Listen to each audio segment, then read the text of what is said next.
Hay personas que nacen para cambiar el mundo y luego hay personas que nacen para reinventarlo por completo, para mirarlo desde un ángulo tan distinto que todo lo que creíamos saber sobre la realidad se convierte en una ilusión.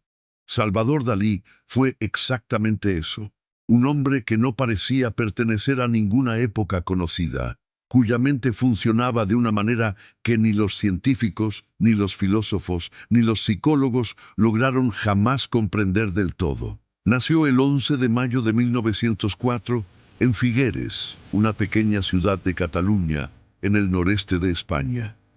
Desde el primer día de su vida, Dalí estuvo marcado por algo inquietante.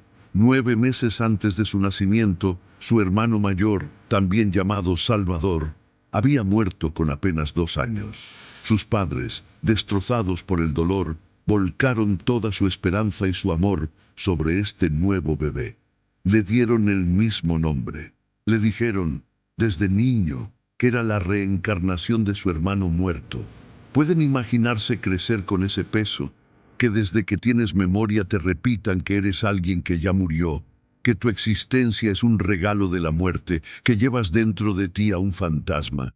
Para cualquier otro niño, esto habría sido devastador. Para Salvador Dalí fue el combustible de toda su obra.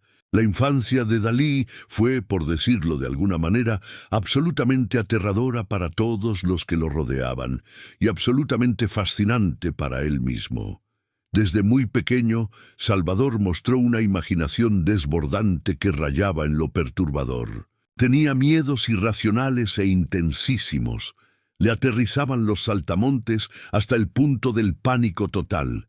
Tenía pesadillas que describía con una precisión fotográfica al despertar, y pasaba horas mirando las grietas en las paredes, viendo en ellas figuras que nadie más podía ver.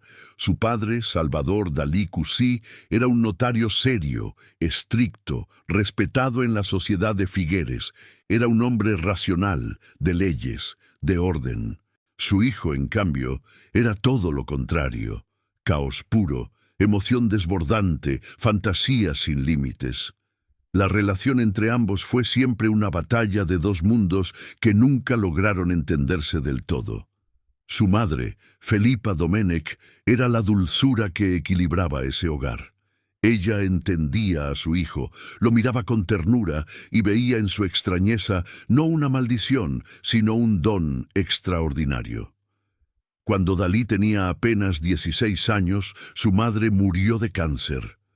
El impacto fue brutal. Años después, el propio Dalí confesaría que ese fue el golpe más duro de su vida, el trauma que nunca superó del todo, y que se filtró en su pintura de maneras que él mismo tardó décadas en reconocer. A pesar del dolor, o quizás precisamente gracias a él, el joven Salvador siguió dibujando, pintando, creando. Su talento era tan evidente que su padre, aunque no comprendía el arte, reconoció que su hijo tenía algo especial y lo apoyó para que estudiara en la mejor escuela de arte de España, la Real Academia de Bellas Artes de San Fernando, en Madrid.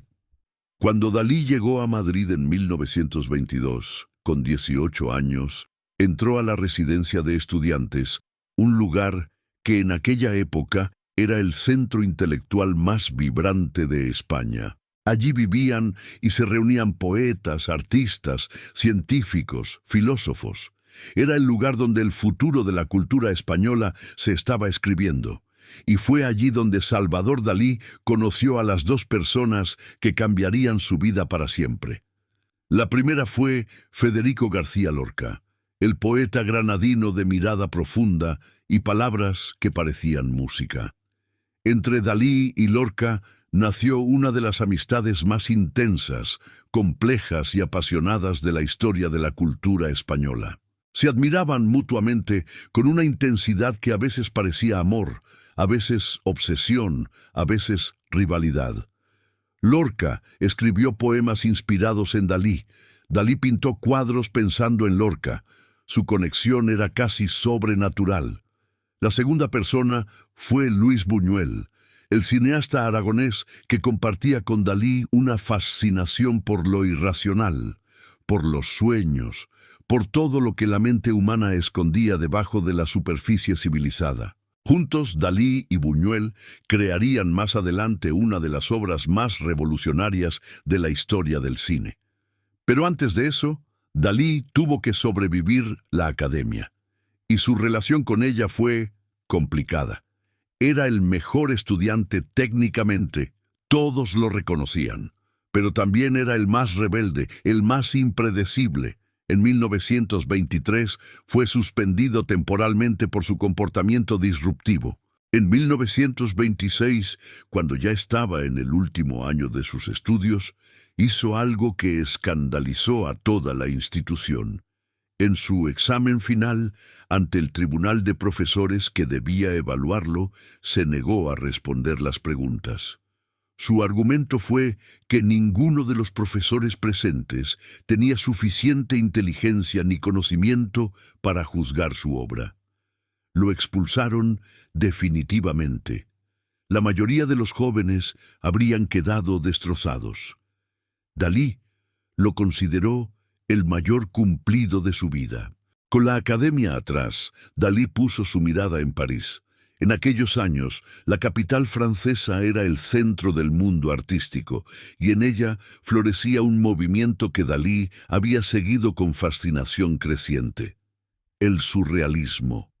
El surrealismo, liderado por el poeta André Breton, proponía algo radical: que el verdadero arte no debía nacer de la razón, sino del inconsciente, de los sueños, de los impulsos que la mente civilizada censura, pero que el subconsciente guarda con celo. Los surrealistas querían liberar todo eso, volcarlo en lienzos, en poemas, en películas, en esculturas. Para Dalí, que toda su vida había pintado sus pesadillas y sus visiones como si fueran más reales que la realidad misma, el surrealismo no era simplemente un movimiento artístico, era su hogar natural.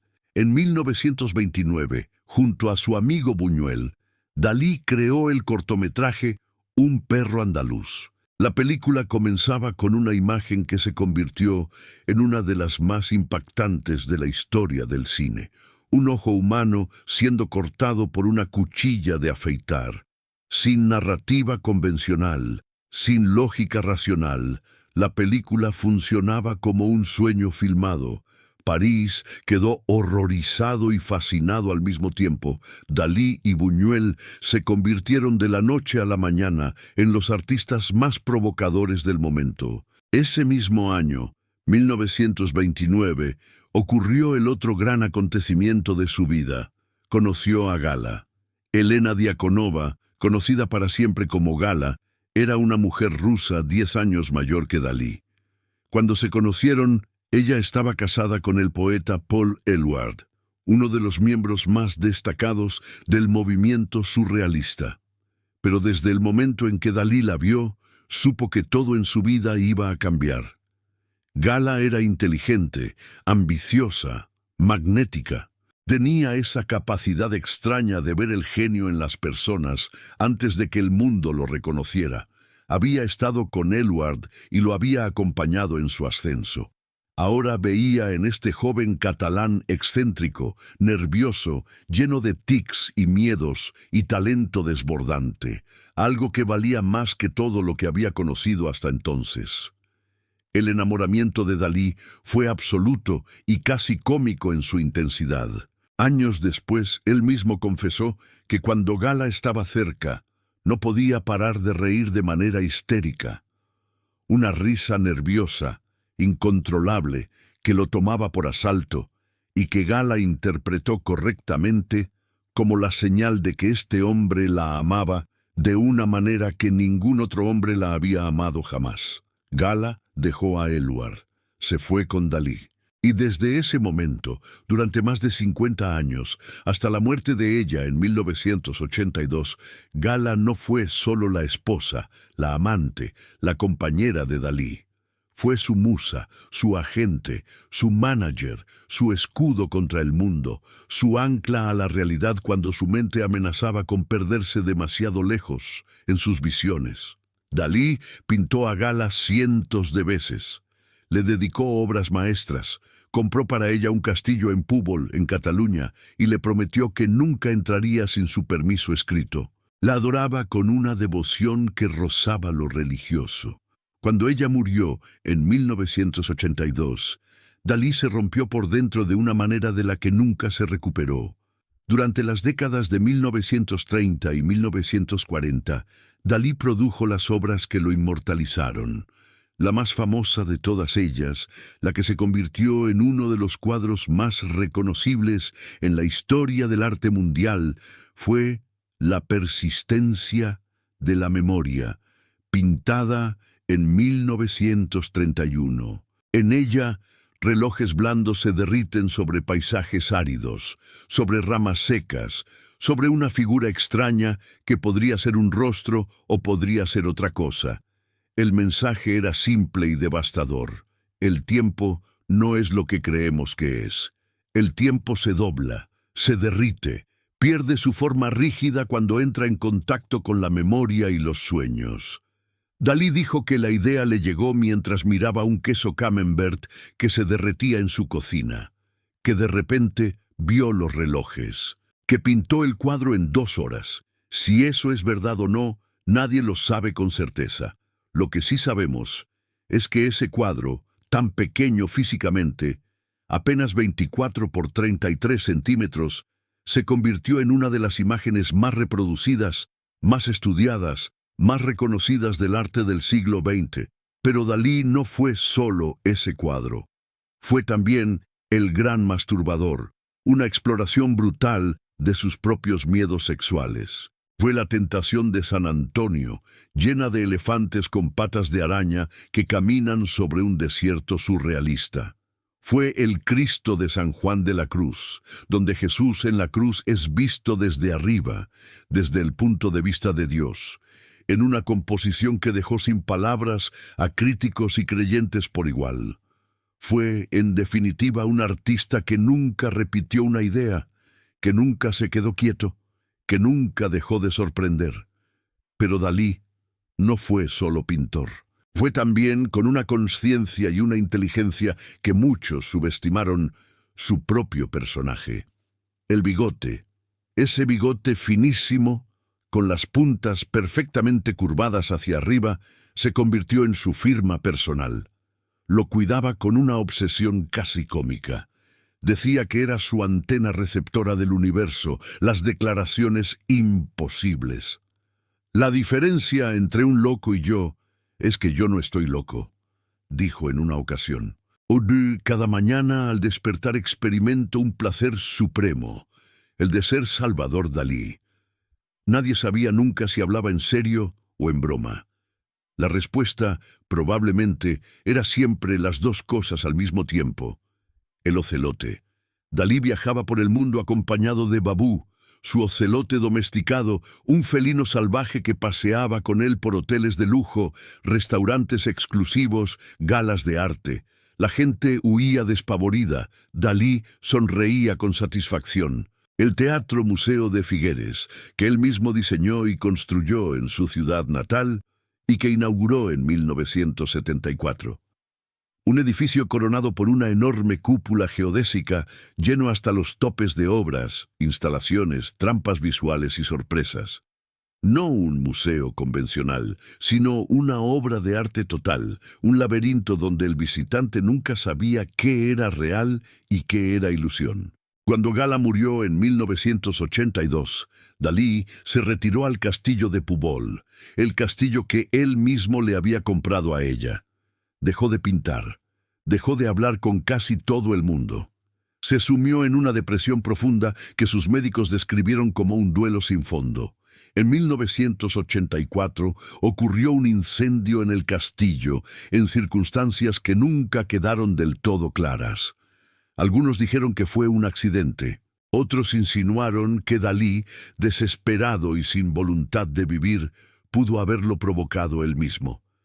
El artista sobrevivió, pero con quemaduras en las piernas. Fue trasladado al castillo de Púbol y luego, definitivamente, al Teatro Museo de Figueres, donde pasó sus últimos años. Ya no pintaba, ya no creaba, solo existía, consumido por la ausencia de Gala, rodeado de enfermeras y colaboradores, recibiendo visitas ocasionales de amigos y admiradores. El 23 de enero de 1989, Salvador Dalí murió de un fallo cardíaco en Figueres. Tenía 84 años. Fue enterrado en la cripta que él mismo había diseñado, en el sótano de su propio teatro-museo, sin lápida ostentosa, sin epitafio elaborado, solo su nombre y el silencio de una vida que había sido cualquier cosa menos silenciosa. Hoy, décadas después de su muerte, Salvador Dalí sigue siendo uno de los artistas más visitados, más estudiados y más queridos del mundo. El Teatro Museo Dalí de Figueres recibe millones de visitantes cada año. Sus cuadros alcanzan precios astronómicos en las subastas internacionales. Su imagen, su bigote, sus relojes derretidos son reconocibles en cualquier rincón del planeta. Pero más allá de la fama y el dinero, lo que Dalí dejó fue algo más profundo. La demostración de que los sueños son tan reales como la realidad, de que la imaginación no tiene límites si uno se atreve a no ponerle frenos, de que el arte verdadero nace del lugar más oscuro y más honesto de la mente humana. Salvador Dalí vino a este mundo cargando el nombre de un muerto, perseguido por fantasmas y miedos, rodeado de una excentricidad que era a la vez escudo y confesión. Y con todo eso, con sus terrores y sus amores y sus delirios y su bigote imposible, cambió para siempre la manera en que la humanidad mira el mundo. Sus relojes siguen derritiéndose y nosotros seguimos mirándolos sin poder apartar los ojos.